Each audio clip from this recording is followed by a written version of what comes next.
Jadi foto toraks atau ronsen dada itu adalah foto yang menggunakan sinar X-ray dengan organ targetnya adalah organ-organ yang ada di dalam dada kita.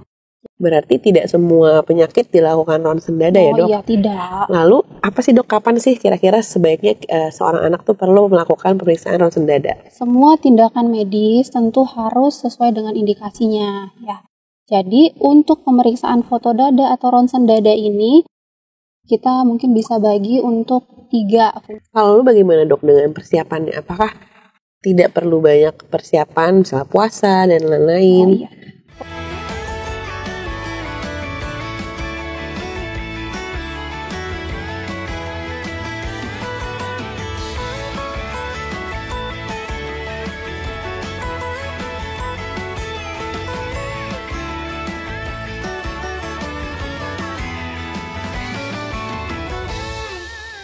Assalamualaikum warahmatullahi wabarakatuh. Halo Sobat Podcast IDAI, Ayah Bunda, teman sejawat di seluruh tanah air.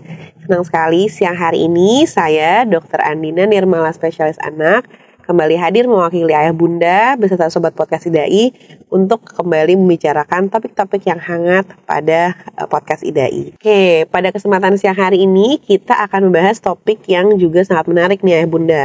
Seringkali pada kunjungan atau pertemuan Ayah Bunda ke dokter, berapa di antara kondisi anak Ayah Bunda disarankan oleh dokternya untuk dilakukan pemeriksaan ronsen dada pada anak.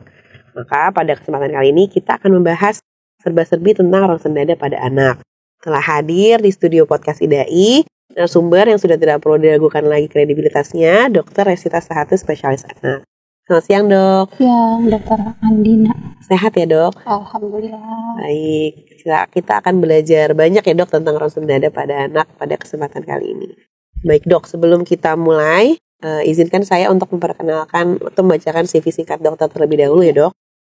Oke, Dr. Resita Sehati, spesialis anak, menjalani pendidikan dokter umum dan dokter spesialis anak serta konsultan pencitraan anak di Fakultas Kedokteran Universitas Indonesia.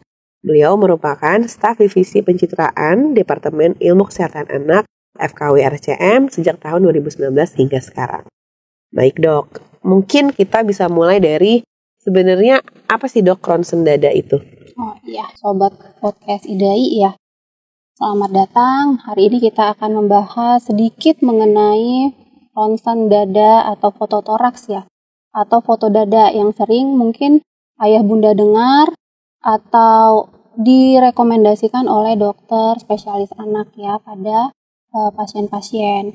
Jadi foto toraks atau ronsen dada itu adalah foto yang menggunakan sinar X-ray dengan organ targetnya adalah organ-organ yang ada di dalam dada kita.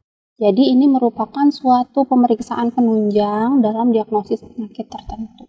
Baik, jadi pemeriksaan penunjang yang tergantung dari kecurigaan dokter ya dok ya? Berarti tidak semua penyakit dilakukan ronsen dada ya dok? Oh iya, tidak. Lalu apa sih dok, kapan sih kira-kira sebaiknya seorang anak tuh perlu melakukan pemeriksaan ronsen dada? Nah iya, jadi semua tindakan medis tentu harus sesuai dengan indikasinya ya. Jadi untuk pemeriksaan foto dada atau ronsen dada ini kita mungkin bisa bagi untuk 3 fungsinya. Yang pertama untuk diagnosis penyakit. Tentu penyakit-penyakit yang ada di organ-organ yang terletak di rongga dada itu. Organ-organnya kan ada organ paru, jantung, pembuluh darah, tulang-tulang iga, dan jaringan-jaringan lunak atau otot seperti itu yang ada di rongga dada. Yang kedua, untuk follow up atau evaluasi dari penyakit. Jadi misalnya sebelumnya didiagnosis infeksi paru seperti itu, kemudian diterapi oleh dokter anaknya. Kemudian kita lihat kok anaknya perburukan atau anaknya sudah perbaikan ini gitu kan, butuh kita evaluasi lagi untuk nanti menyesuaikan terapinya. Itu kita bisa lakukan foto dada lagi.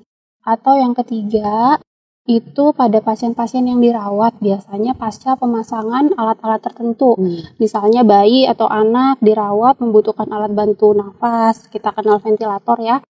Kita mau lihat itu pemasangan intubasinya pasca pemasangan selang ya ke saluran nafas, kita mau lihat posisinya itu di mana, atau pemasangan infus dengan kateter sentral, itu kita mau lihat di mana posisinya, atau anak-anak pasca tindakan ada cairan di parunya atau ada udara di parunya untuk dikeluarkan, kita pasang alat, kita mau lihat alatnya beradanya udah tepat atau belum. Itu adalah indikasi-indikasinya sebenarnya. Baik, jadi tidak semua penyakit dan kalaupun dilakukan pasti ada tujuannya ya dok ya. Kalau penyakit ya mungkin kita langsung bahas saja mengenai penyakit. Kapan nih dok, misalnya anaknya nggak dirawat deh gitu ya, rawat jalan. Kapan nih indikasi dilakukan ronsen gitu, ronsen dada. Yang pertama organnya tadi kan organ paru. Tentu saja keluhan-keluhannya yang terkait sama paru ini. Misalnya sesak. Kalau sesak anaknya kita lihat tuh tarikan rongga dadanya naik turunnya kencang seperti itu, atau ada otot-otot tambahan dia saat bernafas, itu merupakan salah satu indikasi kita lakukan fototoraks. Kita mau lihat sebenarnya apakah parunya kena atau tidak, atau kalau kita yakin itu paru, serusaknya seperti apa, seluas apa gitu yang kita lihat. Kemudian misalnya dia dicurigai sering mungkin TBC, TB. Anaknya batuk lama nih, batuk mungkin dia nggak sesak tapi batuknya udah 3 minggu nggak sembuh-sembuh gitu. Lalu dokter anaknya atau dokternya ingin tahu apakah anak ini terinfeksi tuberkulosis atau tidak. Maka itu kita ada tempatnya kita lakukan pemeriksaan fototoraks untuk mendiagnosis atau membantu menegakkan diagnosis dari TBC itu. Kemudian organ selanjutnya situ ada jantung ya. Jantung dan paru itu seringkali dia berhubungan. Jadi gejalanya seringkali tuh berhubungan satu sama lain. Misalnya bayi baru lahir, ibu dapatkan saat menetek dia terengah-engah, itu bahasanya? Sesak gitu ya. Jadi susah dia untuk menetek lama. Atau melihat bibirnya biru, misalnya seperti itu. Anaknya kok sesak, cepat sesak gitu, atau beraktivitas cepat sesak. Nah, dibawa ke dokternya, mungkin nih ada kelainan jantung. Pas dilakukan pemeriksaan pun ada bunyi tambahan jantung seperti itu. Nah, di situ kita juga bisa lakukan ronsen toraks untuk membantu melihat bagaimana bentuk jantungnya, karena apabila ada kelainan jantung itu bentuk jantung yang normal akan berubah gitu. Jadi kita makin yakin, ini kemungkinan nih kelainan jantungnya ini. Coba nanti kita konfirmasi dengan USG jantung seperti itu. Lalu untuk penyakit-penyakit kalau yang dalam rawat inap mungkin ya seperti tadi ya, anaknya perburukan klinis, misalnya awalnya dia tidak sesak, sekarang sesak ya, kita boleh lakukan fototoraks. Atau pasca tindakan tadi seperti itu. Mungkin itu. Baik. Kalau bagaimana dok dengan persiapannya? Apakah tidak perlu banyak persiapan, misalnya puasa dan lain-lain? Fototoraks itu tidak ada persiapan khusus sebenarnya ya.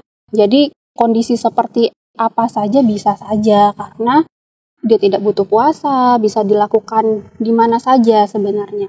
Jadi kalau pada pasien-pasien emergensi dia tidak bisa dipindahkan gitu, tidak bisa jalan ke tempat dilakukan ronsen atau fototoraks, maka itu bisa dilakukan di tempat tidurnya saja. Kita punya nanti ada alat yang bisa dibawa ke sana gitu. Jadi tidak ada persiapan khusus.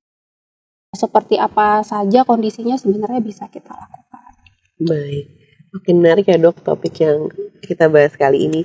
Tapi mungkin nanti kita akan gali lebih dalam lagi dok di bab bagian kedua.